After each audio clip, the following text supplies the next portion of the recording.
Monday, November the 3rd, Dialogue with Dozie returns. It's your boy Dozie from the Dialogue looking for you Monday night on November the 3rd. The brand new Dialogue with Dozie returns. Facebook, YouTube Live, Monday, November the 3rd. In the meantime, check out all of our content on both YouTube and Facebook under the name Dialogue with Dozie. It doesn't work without you. Looking for your November the 3rd as we reboot the show.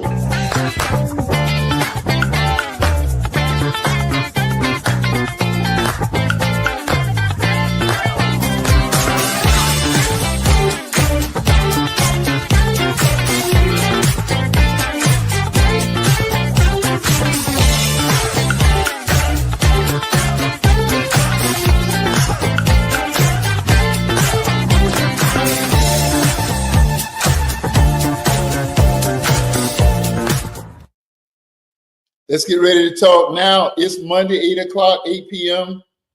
Eastern Standard Time. Facebook and YouTube Live Dialogue with Dozie is on. Listen, I need to talk to your boy tonight. Got a lot of stuff facing, trying to get through the show. We're going to talk about the show in a second. Let's kind of talk about some of the current events that's going on. My boy KD, I gave him the night off. Okay, don't tell him I said that. Tonight, the hot thing in the news is, and that's going to lead me to do some house, what they call it, house notes or whatever. We're going to talk about the show before we get into tonight's show. Today, Michael Cohen, the former president's fixer. Wouldn't it be nice to have a fixer? Wouldn't it be nice to have a fixer that when you act crazy, you got somebody to clean your mess up for you? Anyway, the former president's his official title was an attorney, but we all know him as a fixer. Michael Cohen actually was on the stand tonight. And this is the first time that he has been in a room with the Donald since he went to prison and since he's come back, and all of this stuff is going on. And he has written books about the former president and about his role in trying to clean up his mess. And so today they were just feet apart from each other, and the orange man had to sit there and listen to Michael Cohen give testimony against him. So on the highlights, and these are the essentials of the case. I'm a former law enforcement, former narcotics officer, and the thing that we had to do in any case, the big thing we had to do was get the elements of a statute. We had to cover the elements. It wasn't all the peripheral stuff, it wasn't all the fluff. It was about getting the elements of a case.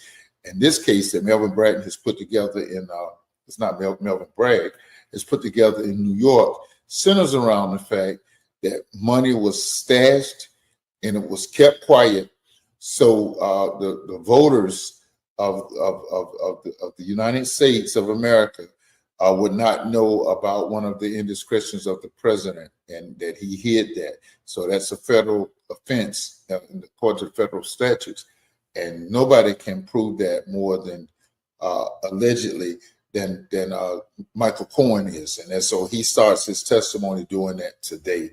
And of course, the defense has already started the smear campaign. They've come on and tried to prove, as they did with Stormy Daniels, they asked her, did she hate the president, the former president? They're trying to build a case that Cohen is out to get revenge. One of his books is called Revenge. And they're saying he's trying to get revenge by coming in and giving such damaging testimony.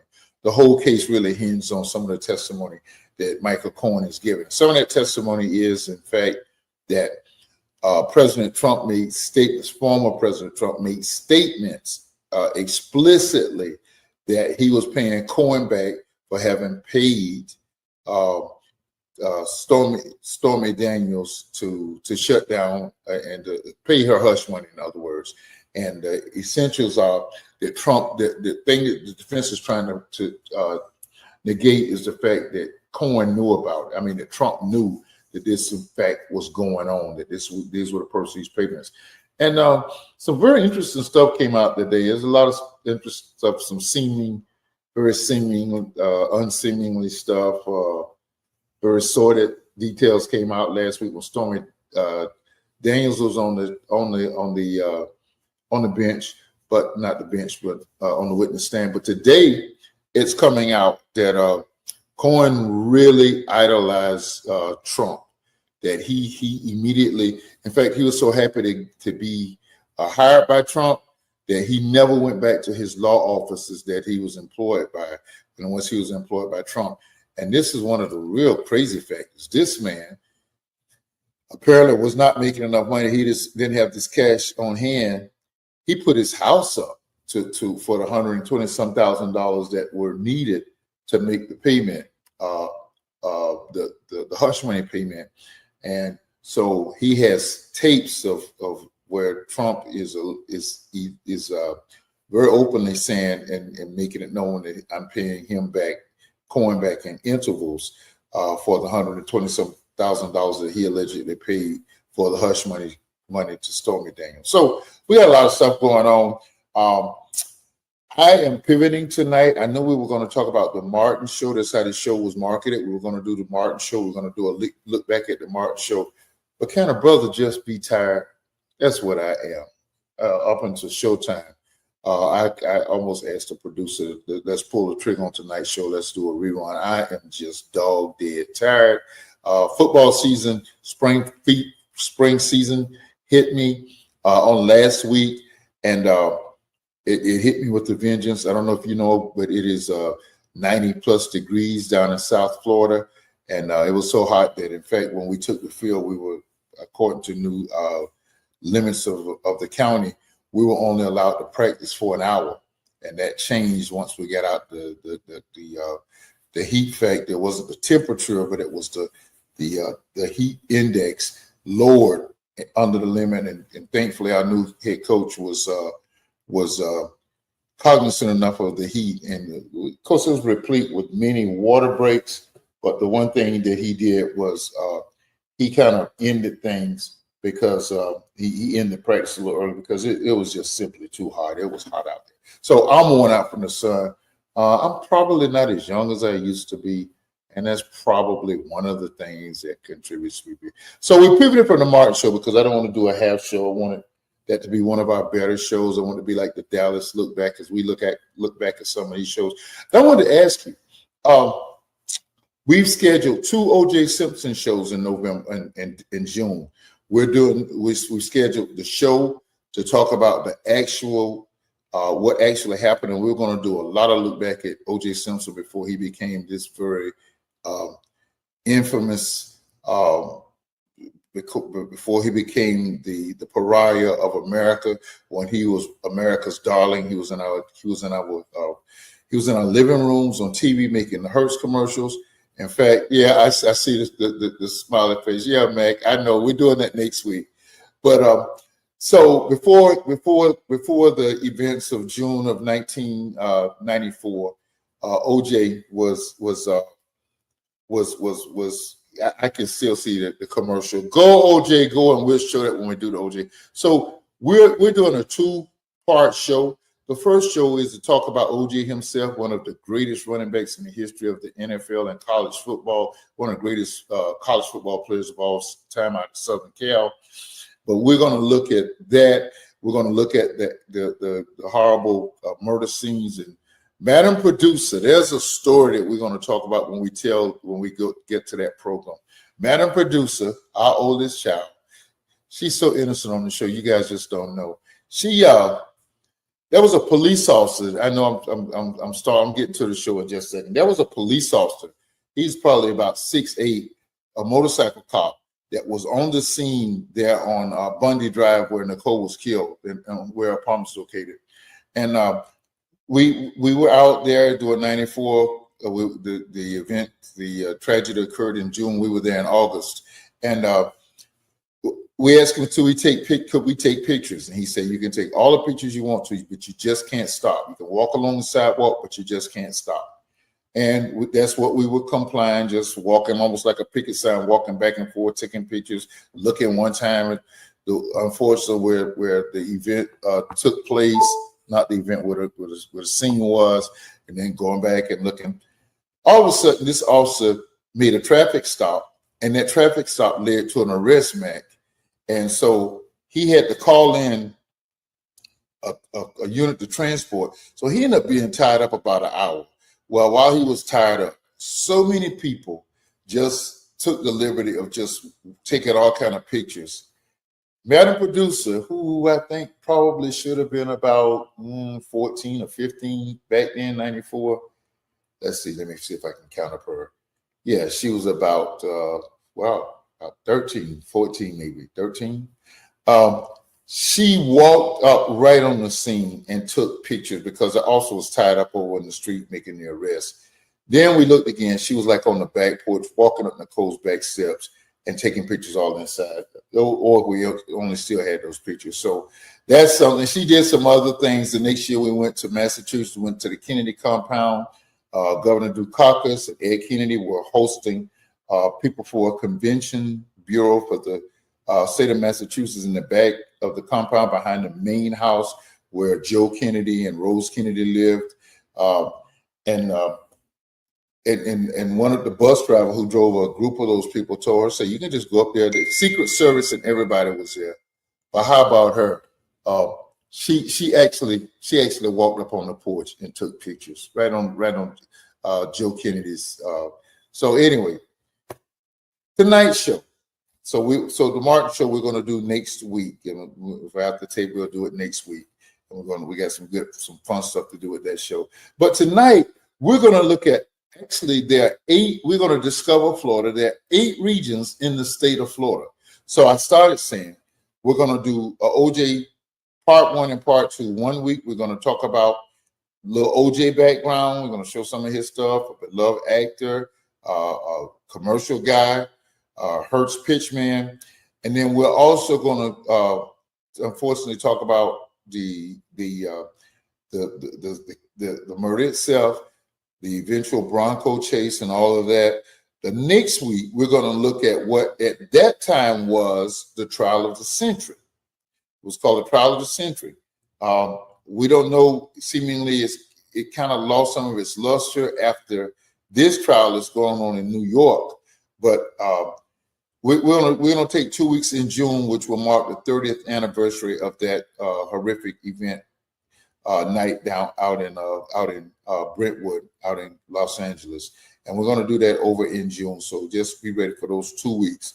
OJ's part 1 and part 2. I almost pull a plug on those shows after his demise, but I think that was just too historic. This show captures culture, and that was one of the biggest things in the last 30, 40 years, and I think it would be remiss for us not to talk about it. Tonight, we're looking at, tonight is like a predicate. So I'm a retired school teacher. Tonight, it's almost as though I'm setting the groundworks for, it's as though I'm setting the groundworks for what will be recurring shows, We'll do them, maybe one next month, maybe one a couple months. Well, we're going to look at the 8 regions of our beautiful state. It's Dr. Brace can say the great state of Florida. Now, I'm probably more of a Floridian than I am an American, and I don't mean to sound unpatriotic. Unpatriotic, is that right? Unpatriotic, Mac. But I'm big on my state. When I didn't live in it, 13, 14 years that I lived out of state, man, I really appreciated what Florida was and what it meant. And I couldn't wait for the first opportunity to get back to the great state of Florida.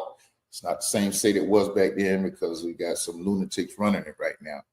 Did I say that? I'm sorry.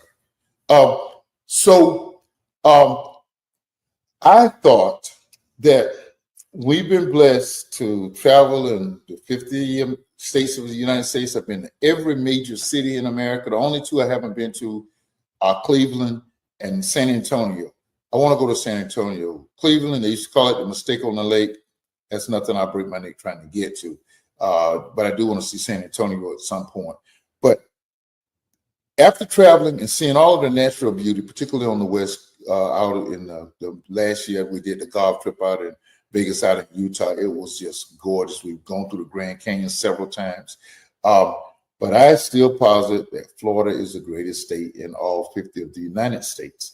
And so tonight, we're going to look, it's just like New York and California. Listen, Max, South Florida, Miami, or South Florida, period, is actually New York South. There's so many New Yorkers down here that when the Dolphins play down here, when the Knicks play down here, the Mets, but oh gosh, that when the Yankees are in Marlins Park, it's as though it's a Yankees home game because there are so many New Yorkers down here.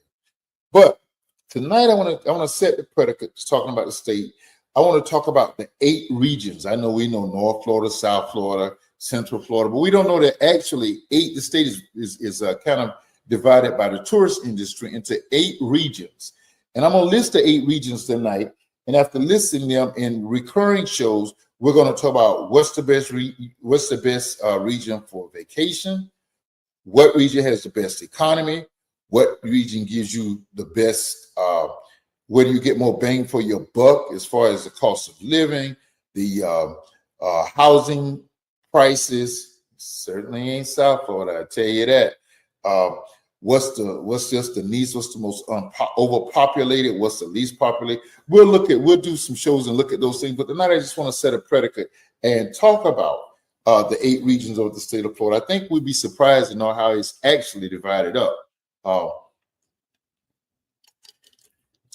No more free advertisements until you sponsor this show. That company, you know what I'm talking about.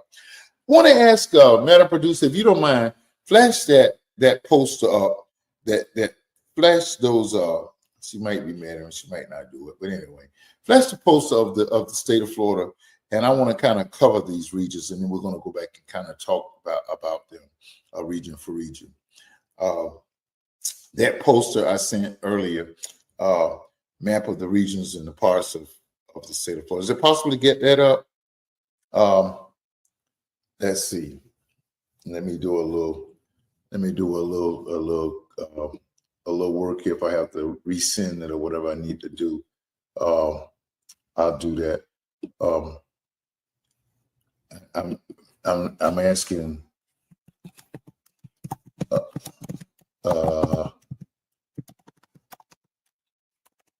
Seeing if she can get that up for me. Okay. So until she do that, let me just go ahead and start talking about. Florida is divided into 8 regions, tourist-wise. And I'll tell you the site that I used. It was the Florida Travel blog. Thank you, ma'am. And it was the one that showed. So I want to start by listing the cities that kind of borders, so you'll know. The first part is Northwest Florida. And Northwest Florida really begins maybe 100 miles or so west of Tallahassee, and it covers the northwestern section of Florida. In fact, we like to call it the Panhandle. However, the Panhandle covers more than just that part of Florida.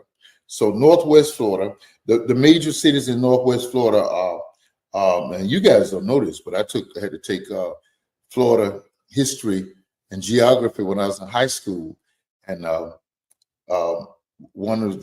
there's this city I knew about and learned about all these resources and things. You're going to think that I am a geography nut, and I probably am.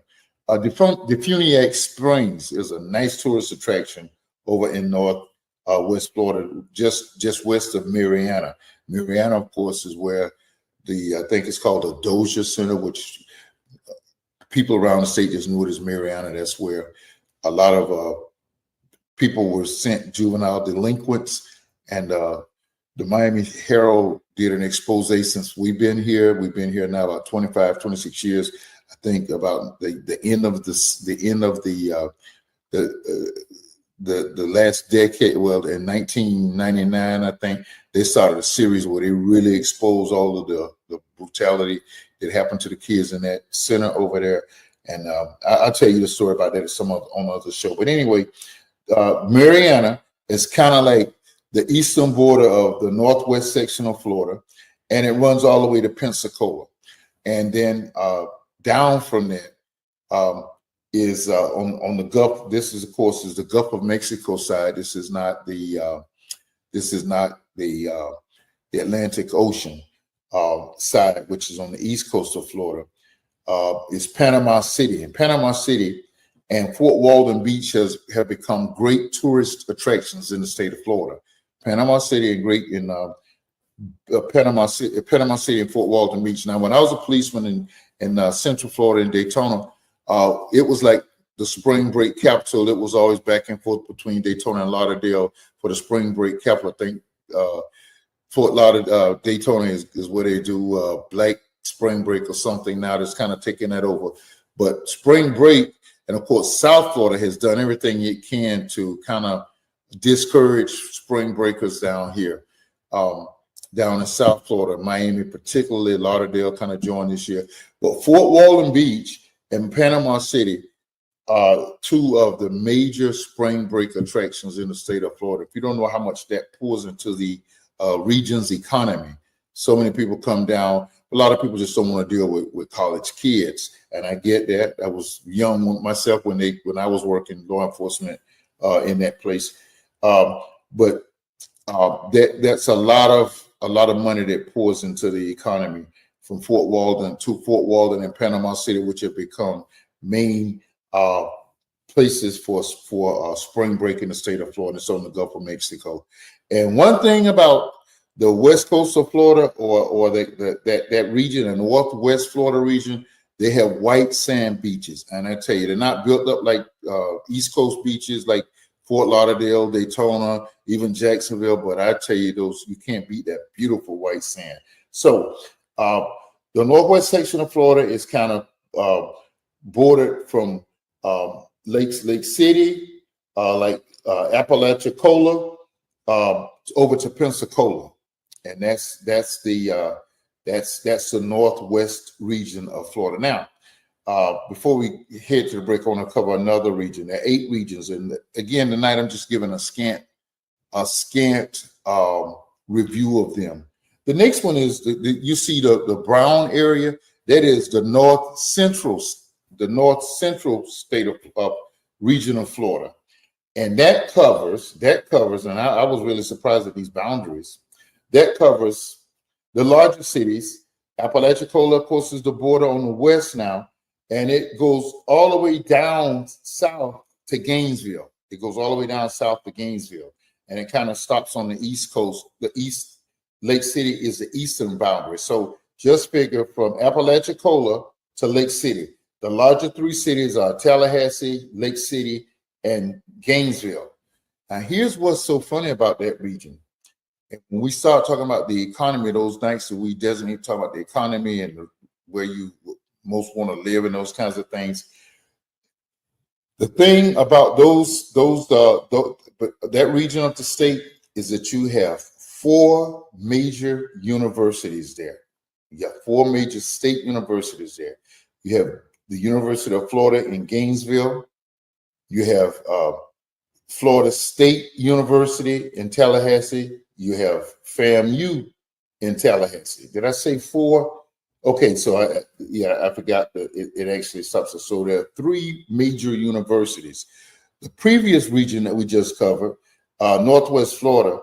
I know y'all think I'm like a geek to be talking about this. This stuff fascinates me though. The University of West Florida is over in Pensacola. Now, Pensacola is right on the Alabama line. You're just minutes from Alabama once you're in Pensacola. I do work over in Pensacola, and I've got a chance to become more acquainted with it in the last year or 2. Pensacola has the University of West Florida. But in that north central region, you have 3 of the major universities, state universities, are located right there in that north central region. You have Tallahassee, you have University of Florida, you have Florida State University, and you have FAMU located. Both of them, of course, being located there in Tallahassee. One other thing I forgot to mention about the northwest region of Florida is that the northwest region has has a large concentration of Air Force personnel. A large concentration of the Air Force is right there in Pensacola, Florida. The Eglin Air Force. Eglin I think is in San Antonio. Let me see. Let's see where's Eglin Air Force Base.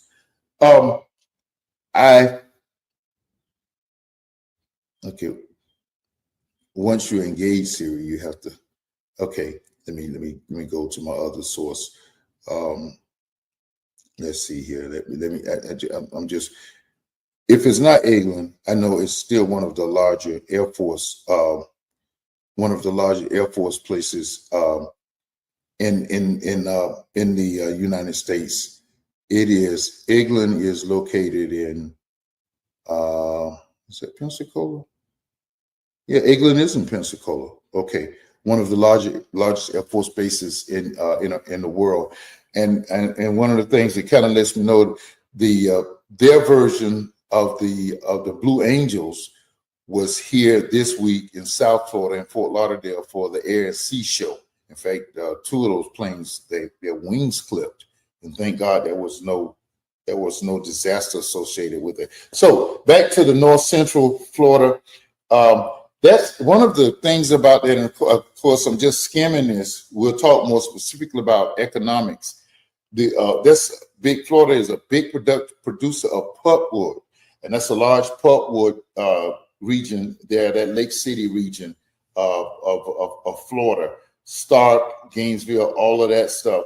A large pulpwood area, and a lot of wood areas processed right there in that area of the state of Florida.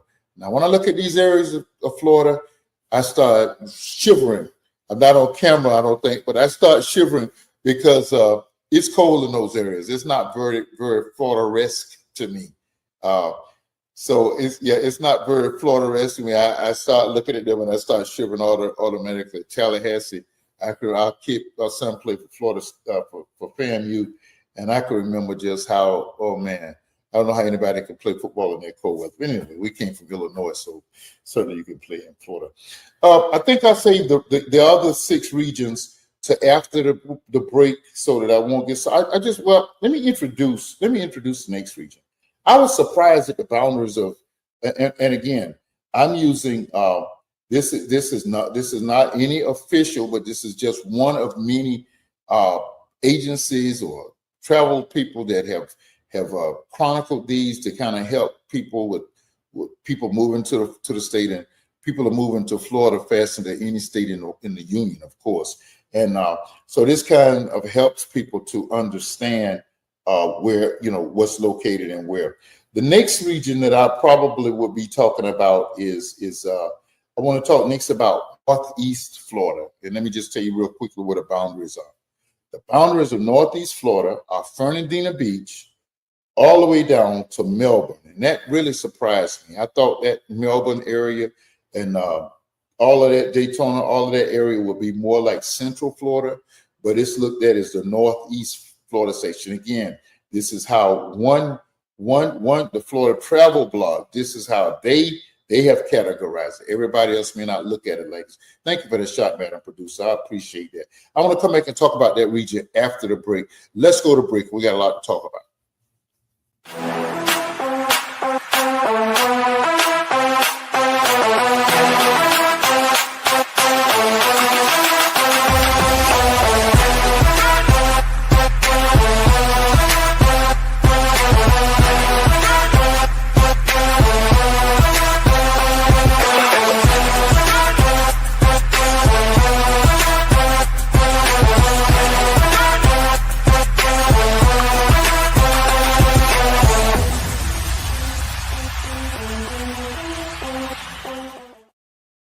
GoGigaWorld.com. Your virtual needs. You just saw it in the course. I don't have to say anything. I have to say this. You want to be a part of that, okay? GoGigaWorld.com. They have some awesome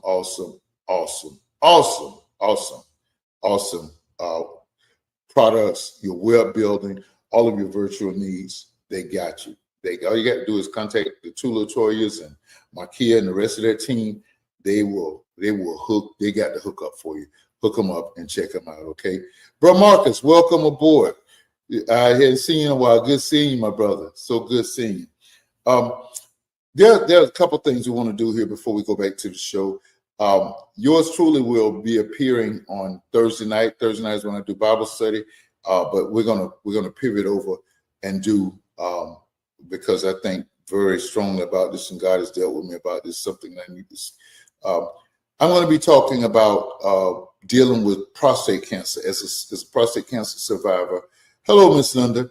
I was asked to be their guest, and I saw their show last Thursday night. They had a sister that talked about lupus. They're doing a series on health things, particularly in our community.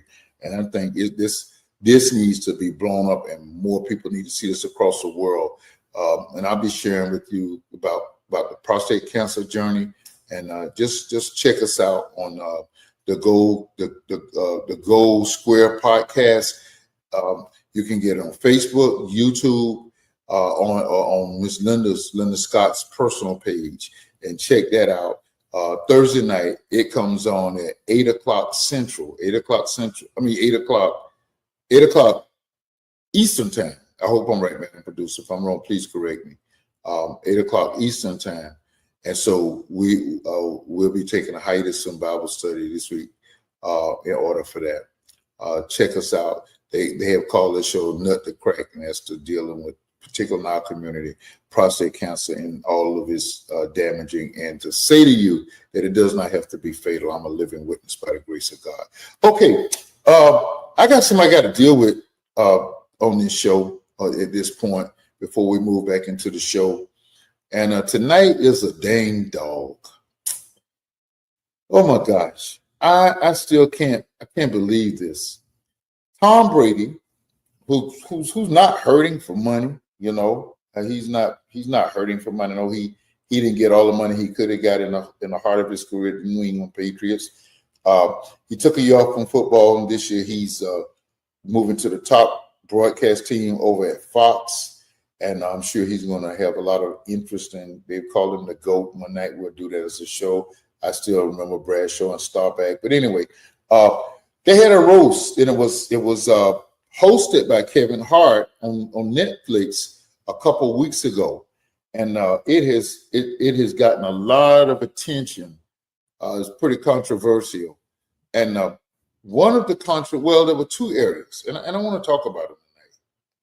I mean, really, Tom? Dang, dog, did you have to have a roast? I mean, you're constantly in the news. Anything you do, they talk about it. If you scratch your forehead, they talk about it. You're going to be on TV shortly. Every week, you're going to be in America's living rooms on the top broadcast team at Fox. You'll get the top game every week. Dang, dog, a roast? Why did you need that? Who made money from this? What charity made money from this? I'm interested to know. But two things happened that shouldn't have happened. First of all, you mess with the mother of his children, Giselle. Dang, dog, that was totally unnecessary, uncalled for. And she was pretty upset about that. Dang, dog, shouldn't there be some parameters? If you're going to have a roast like that and you're going to talk about people, shouldn't the man's wife and kids been left alone?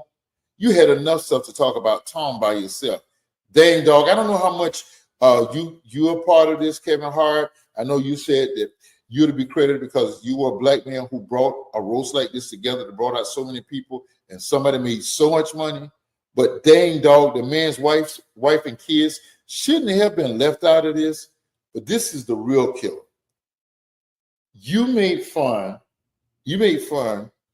of a deceased ex-teammate of Tom Brady. He's an ex-Florida Gator. You all made fun about this. You made several jokes. There were 5 specific jokes about Hernandez, the man who was arrested for murder and sentenced to life in prison, and who hung himself after being acquitted of another murder case. And there were so many jokes, even from Julian Edelman and others, people that you wouldn't expect. Dang, dog, y'all really blew it. How can you make fun about a man who has a girlfriend left behind and a little baby, and his parents, not to mention his siblings and other loved ones? Dang, dog, you really dropped the ball. I brought those jokes, but I'm not going to talk about them because I don't want to give any vent to that. I remember the roast that used to come on Thursday nights. The Dean Martin roast, they're the best roast of all time. And I think Kevin Hart, that's what you guys are trying to duplicate. But dang, dog, you had enough you had absolute enough material to deal with without talking about Aaron Fernandez or Giselle or Tom's kids. Next time y'all do something like this, leave sensitive areas like this. Dang, dog. Okay, back at you. Oh, I had to have a little fun, but you know, that was really kind of over the line. Saw a nice documentary on the Aaron Fernandez on last night. Okay, so the Golden Square podcast is 7 p.m. Central Time, but it's 8 o'clock Eastern Time. So that'll be Thursday night. And we may, Madam Producer, we may even share it to my page, or maybe the Dialogues page if it can be done so. That's this Thursday night, 8 p.m. Eastern, 7 p.m. Central Time. Okay, back to these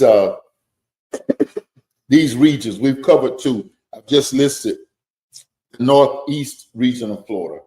The Northeast region goes from Fernandina Beach to Melbourne. So that covers the big cities that are covered in that are Jacksonville, popular cities, Daytona, and of course the Space Coast. All of the Space Coast, that's the yellow area that you see on the right side of the map. That's the northeast section of Florida. Jacksonville, my hometown, which has my partner's hometown, current hometown. It has, at one time, there were 4 naval bases in Jacksonville itself. 4 naval bases, and I think there are now 2.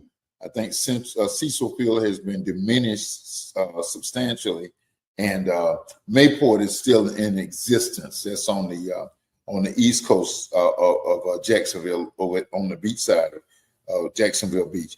But it starts actually with Fernandina Beach. So Jacksonville bills itself as the gateway to the south, or the gateway to Florida. But actually, Fernandina Beach is the first.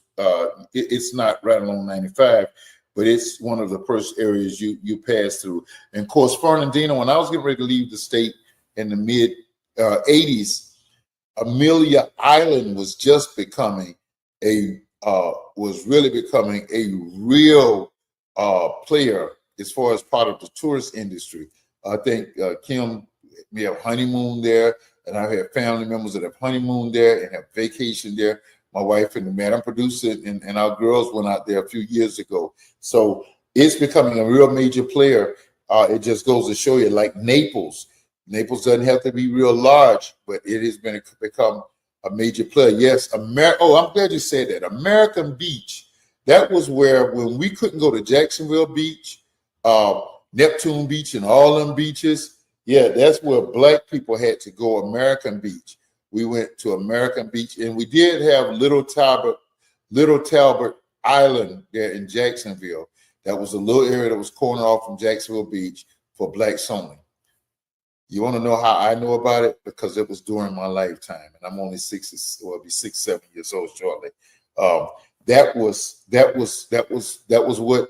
what we had to deal with in the great state of Florida. We were limited to American Beach in Fernandina and Little Talbot Island off of adjacent to Jacksonville Beach. So that covers Fernandina Beach, Jacksonville, St. Augustine, Palm Coast, that's where Representative Shirley Chisholm and a lot of snowbirds came and built and retired there, a significant retirement community, and Daytona Beach. Daytona Beach, one of the former tourist capitals of the world.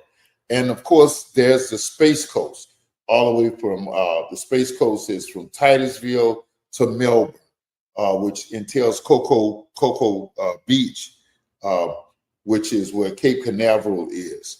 And so that's why it's called the Space Coast. So that's called Northeast Florida. I always thought Central Florida, and when we talk politically, we talk about the Central Florida corridor, which goes from Daytona all the way across to Orlando, all the way to Tampa. But this website has made 8 regions of the state of Florida and broken into those 8 regions. So remember, we're going to go in more detail, talk about where is the most desirable place to live, where is it more financially feasible to live, what's crowded, where areas to stay away from, where the housing industry, where the jobs industry. We'll talk more about that, but I just want to set a predicate tonight by talking about these regions. So when we talk about these special essential elements, we'll say, okay, we know where that is. The next region is Central Florida, and I'm a little surprised at what was Central Florida. Another part of Northeast Florida was Palatka. Palatka was another part of Northeast Florida, but I'm surprised. Central Florida is, of course, Orlando, Kissimmee, as far south down to Avon Park, and actually Palatka is in the Central Florida region. But of course, the big area of Central Florida is, of course, Orlando, and it kind of begins at Ocala. Right outside of Gainesville.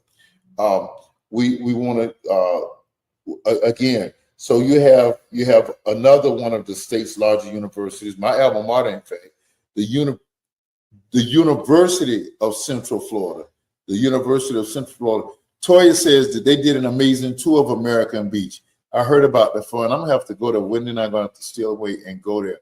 Max says screaming is often about who can be the most controversial.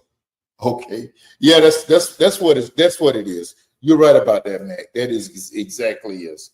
That's how they're just like Shark Radio, the Greaseman, and Stern back in the day. That's what it is. It's about who can be the most controversial.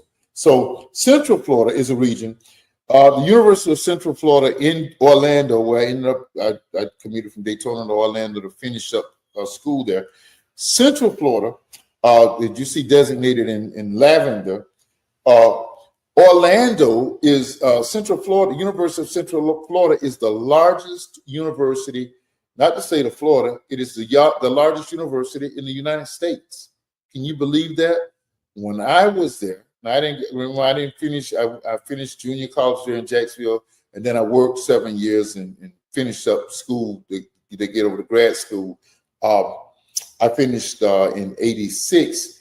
And it was still a small school. It still had small classrooms that were not filled. Now, when I started taking students there on college tours when I moved back to Florida, it has stadium seating for almost all classes, and they got graders. When I went there, the professors knew you by name. They knew you well. So kudos to Central Florida on your growth, University of Central Florida.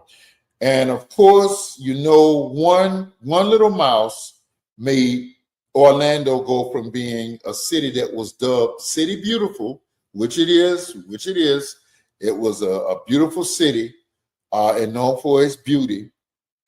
In fact, downtown Orlando now, when you travel less than a mile, you will start seeing the orange groves on the right-hand side of the road. It kind of ran into you saw those all the way down to Lakeland. I wonder what they did to compensate for all those. But that one little mouse that moved into South Orlando or West Orlando, Disney World, where we did grad night in 1974. I think the park had only been open 2 or 3 years at that time. By the way, I'm celebrating our 50th anniversary from high school. We're trying to have the organizers of that movement on either after the anniversary in a few weeks or before it. If we can't, we're already booked. We may have to get them after to talk about it. But anyway, we did our grad night then. That was before you went to grad night and fight. That's what I learned. That's all grad night turned to in the state of Orlando.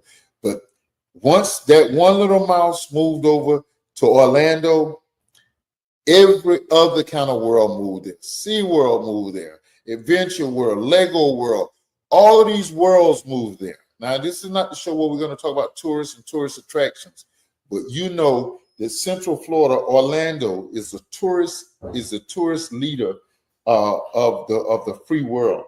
There is absolutely no city in any state in Florida that is concentrated where so much tourism is concentrated as it is Orlando, Florida. It used to be like that. LA used to be like that.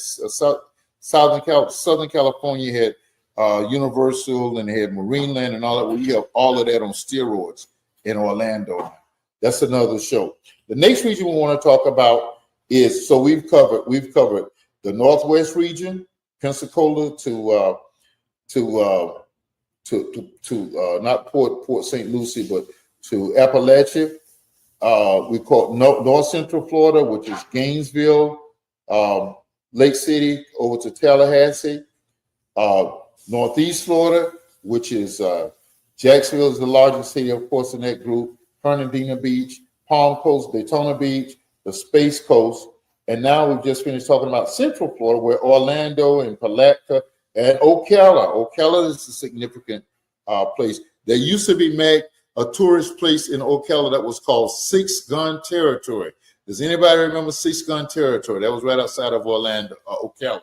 Now Ocala is known. In fact, some of the guys, when we're putting together a golf tour somewhere before the summer ends, now it's known for the golf course. I can't tell you the name right now. There's a golf course in Ocala that has 18 holes are a replica of 18 of the iconic golf course holes across the country. That's amazing. So you play one hole and it's a replica of that iconic course there in Sawgrass outside of Jacksonville.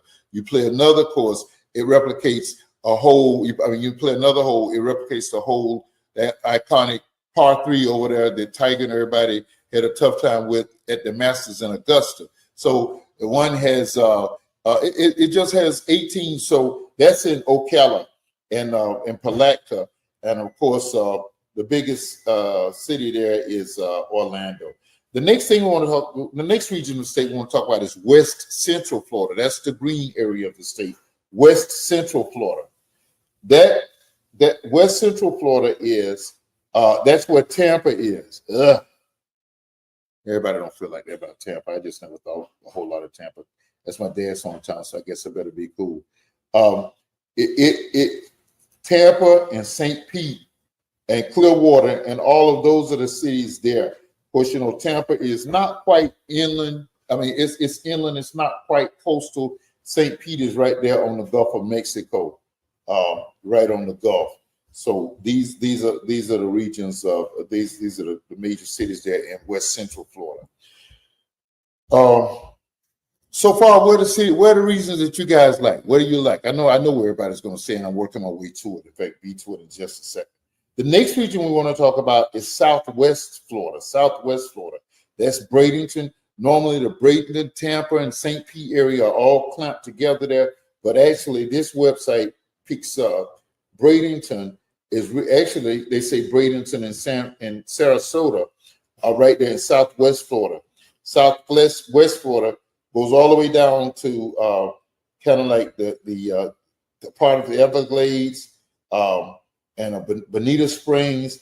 But the biggest city, the largest city is Fort Myers, Cape Coral, and all of those there. Sarasota, but the largest city there is Fort Myers. Fort Myers is, and of course, some of you may know, unfortunately, we know some people that were, this is some interesting stuff, isn't it, Marcus? I guess I'm glad you guys are keeping me, Mac, from feeling like I'm some kind of geek, because this stuff fascinates me. Unfortunately, the last big hurricane that struck our state left a devastating effect over there on that southwest region, that southern region, Fort Myers and Cape Coral and those places. And they really kind of wiped out. We had friends that we just met on a cruise in 2021, November 2021. We met some good friends that lived there, and they have just returned. Their home had to be totally rebuilt. It was leveled. And we know people, our work in Faith in Florida has reached out to some people over there. Our hats go out to them. We know what it's like living in South Florida to experience the devastating effect of hurricanes. And they are just, because they suffered billions of dollars of damage there in primarily Cape Coral and Fort Myers due to that hurricane 2 years ago. As I say, part of the Everglades are there over in southwest Florida. Cape Coral is a nice, rich community. And one of the sleeping tourist attractions there is Naples, Florida. Naples is kind of a ritzy area, but it has a significant touristy part of it, and it's right it's right along I-75. One thing that I did not mention was one of the more significant one of the most significant areas of Florida is outside of Ocala, and I meant to mention when I talked about Ocala, is the Villages. The Villages is, I don't know what, 50,000 people. It's a retirement community, and it's not like we think, okay, Florida retirement, old people, they're in their 70s and 80s. No, people who recently retire, and not just from Florida, all over the nation come down. In fact, from people we knew from from Illinois, live there in the Villages. That's just around the Ocala area, between Ocala and Orlando region there, the Villages, a very well-known section and a ever popular place there. We're down to the last two, and I'm going to do my home region now. Where I live is Southeast Florida. Yay for the bottom. Most of us call it, back in the day, we call it the dirty South. That's Southeast Florida, which is bordered.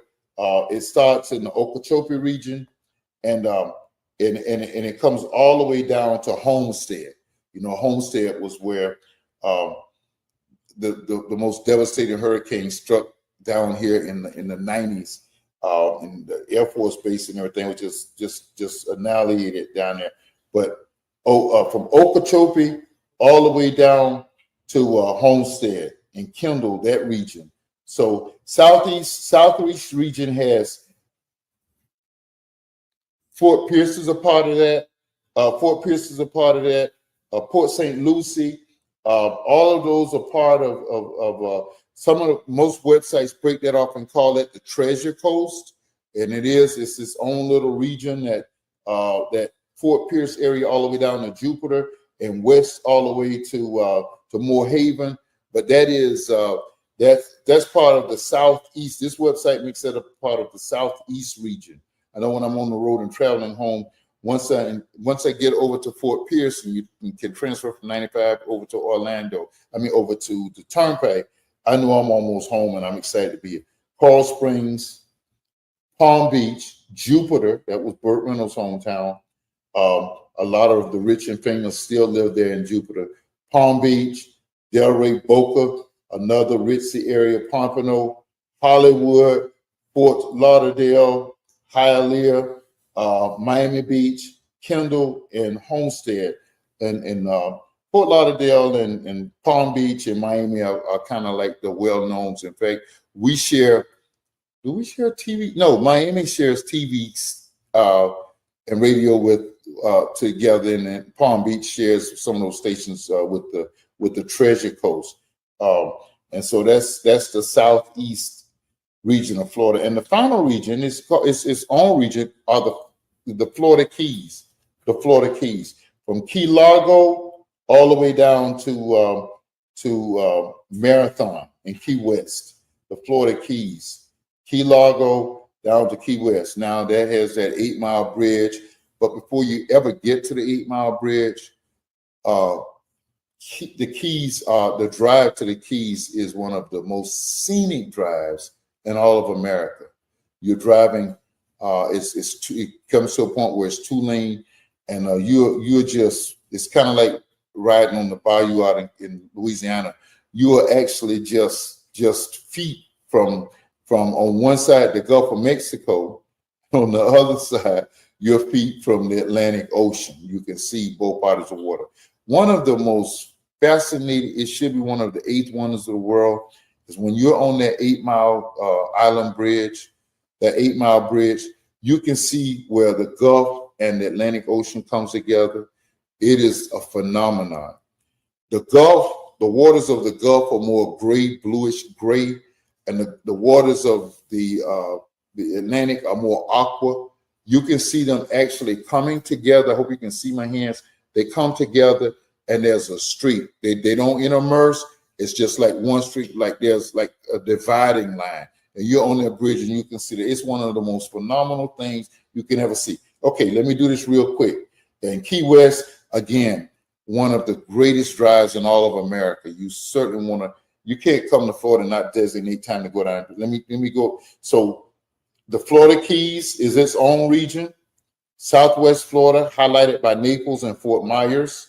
Southeast Florida, highlighted by West Palm Beach, Fort Lauderdale, Miami Beach, of course, the great tourist attraction, South Beach. Northeast Florida, bordered from Fernandina Beach, Amelia Island, down to the Space Coast of Melbourne. Central Florida, Palatka and Ocala, all the way down to Winter Haven and Avon Park. That's the purple area you see in there.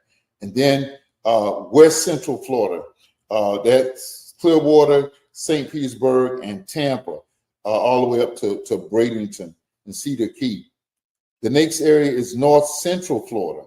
That's Tallahassee is the largest city there. That's where most of our state universities are. Gainesville, Lake City, and of course the Northwest Florida, which is Apalachicola, the Funiac Springs, Panama City, Fort Walton Beach, and of course Pensacola over the sides. This is a vast state. Tonight, all the dialogue I want to do was just kind of lay out for you. Toy said we did an amazing tour of American Beach. Yeah, I've heard about it. We really got to go there. So maybe the next thing, when we look at this map, the next time we're going to talk about the tourist attractions in Florida. Why would you visit the tourist attractions in each state? That's what we'll talk about the next time we do this, maybe sometime over in late June. This has been fun tonight. This was a nice pivot. Next week, Matt, we will do the Martin show. We're going to go back to the Martin show, and we're going to look at that as we reach back to that. Any questions that you have about the regions of Florida, if you'll put them on the Facebook page, I'll come back. Oh, yeah, Mac, thank you. How could I? Mac says, don't ever forget the great athletes of Florida. I remember when I was in grad school in Louisville, Kentucky, and I had a good friend out of Montgomery, Alabama, and he said to me, he said, yeah, you one of them Wilbur Marshall eating N-words from South Florida. And at the time, I wasn't from South Florida, but there's a kind of a boldness and a brashness, as you know, Mac, for those of us who live in Florida. It's just kind of like, we're pretty proud of our state and where we come from, even though it's kind of some crazy things going on here now. But this has been so much fun orienting you. And when we come back the next time, we will talk about the tourist attractions in the great state of Florida, as Dr. Bracy would call it. Dialogue with Dozie. We are out.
Monday.